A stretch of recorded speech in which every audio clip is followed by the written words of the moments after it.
आदत वादत तो नहीं है ना इसे? और कमाता कितना है?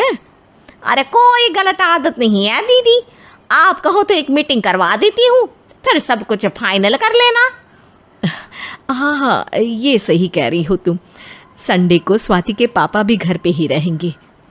बुआ फिर वहाँ से चली जाती है और रात को स्वाति की माँ उससे कहती है, स्वाति बेटा, आज कमला बुआ ने एक लड़के की फ़ोटो दिखाई है। संडे को वो लोग मिलने आ रहे हैं, तैयार हो ना तुम बेटा?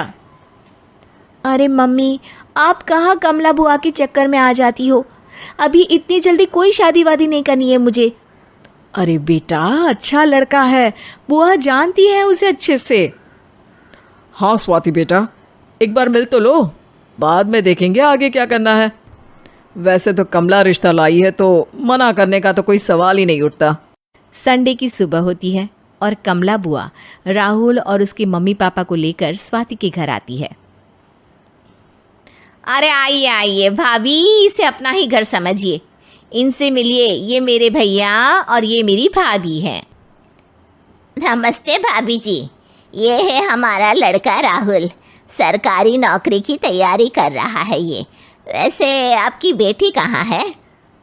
अरे स्वाति बेटा, बाहर आ जाओ। वैसे कितनी पढ़ाई की है स्वाति ने? जी, पोस्ट ग्रेजुएट है हमारी बेटी साइंस में। ये सब तो ठीक है, पर घर संभालना जानती है या नहीं? हमें कौन सी इससे नौकरी करवानी है, नौकरी तो मेरा बेटा करेगा ही। पर मैंने इतनी पढ़ाई की है और आप चाहती हैं कि मैं घर पर ही बैठी रहूं?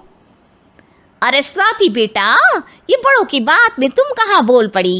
हम सब देख लेंगे क्या करना है क्या नहीं। हम तो इसी बात पर विश्वास करते हैं कि घर के लड़कियां घर में ही रहे तो ज़्यादा अच्छा रहता है, वरना भाई साहब आप तो आजकल के हाल जानते ही हैं, कितनी घटनाएं होने लगी हैं औरतों के खिलाफ। स्वाति बेटा, रसोई का काम तो पूरा जानती हो ना? शादी के बाद तुम्हें ही संभालना है वो सब।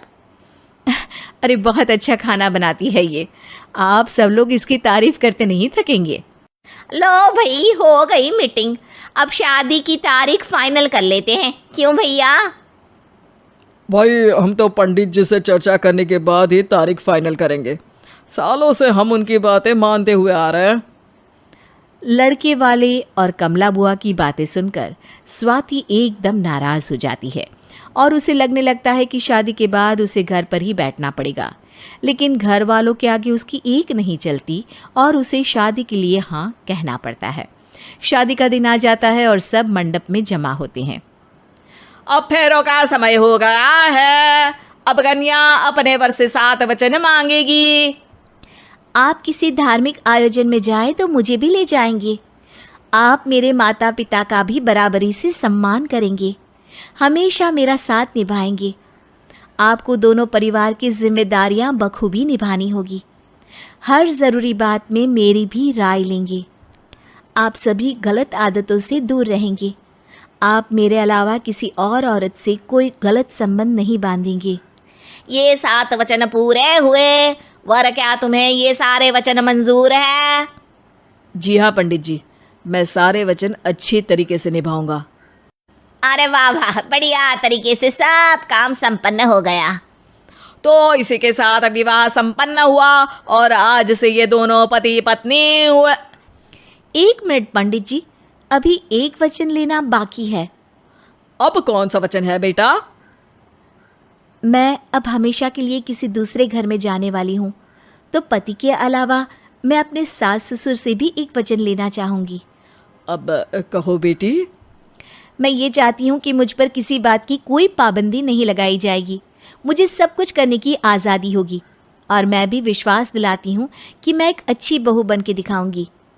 स्वाति की बात सुनकर उसके सास ससुर एकदम चौंक जाते हैं और कुछ बोल नहीं पाते कि उतने में कमला बुआ बोल पड़ती है।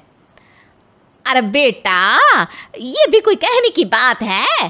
रानी बन के रहोगी तुम तो। वचन देने से पहले सोच लीजिए, क्योंकि शास्त्रों में वचन ना निभाने वालों के लिए नरक से भी बदतर सजा लिखी है।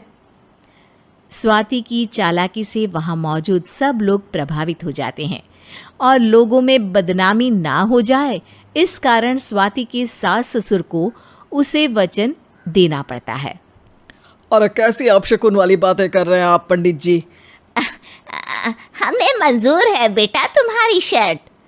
स्वाति अपनी समझदारी से अपनी बात अपने ससुराल वालों से मनवा लेती है और खुशी खुशी राहुल से शादी कर लेती है। अब से हर शादी में मैं खुद 8 वचन दिलवाऊंगा। ओम मंगलम मंगलम मंगलम।